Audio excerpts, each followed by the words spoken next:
आज एक लड़का हाफलॉन्ग टाउन का क्लास 7 पढ़ता सुसाइड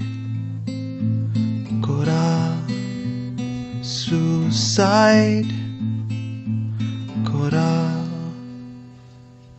हाँ आज एक लड़का हाफलॉन्ग टाउन का क्लास 7 पढ़ता suicide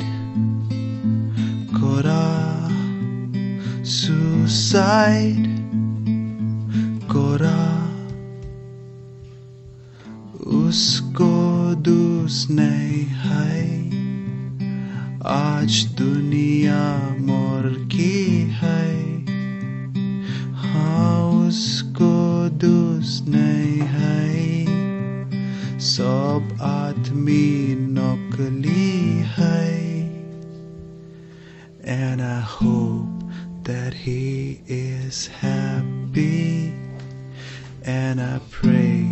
that he is happy now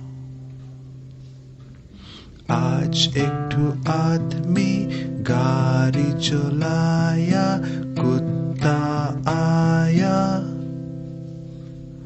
और मार दिया और भाग गया हाँ आज एक आदमी गाड़ी चलाया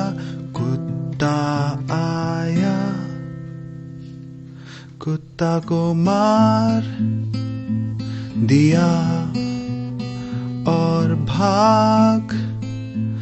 गया उसको दोस्त नहीं है आज दुनिया मोर की है हाँ उसको दोस्त नहीं है सब आदमी नकली है and I hope that he's not happy